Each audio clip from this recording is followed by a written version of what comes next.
How to log out of your Facebook account. The very first thing you want to do is to head over to your application Facebook. Enter your login credential as in your user ID and the password and log into your specific account. Once you have been logged in, it will land you on this page. Now head over to menu at the bottom right corner of the screen. Scroll all the way down and at the bottom, the option of logout will be visible to you. All you want to do is click on it. It will ask you again to make sure that you want to log out of your account. Once again, click on Logout. There you go, you have been successfully logged out of your Facebook account. Well, if you want to log into your account, all you want to do is enter your mobile number or the email address and then enter the password of your specific account.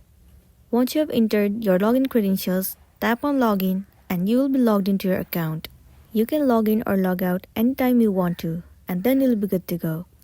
So that's all for today, and this is simply how you can log out of your Facebook account.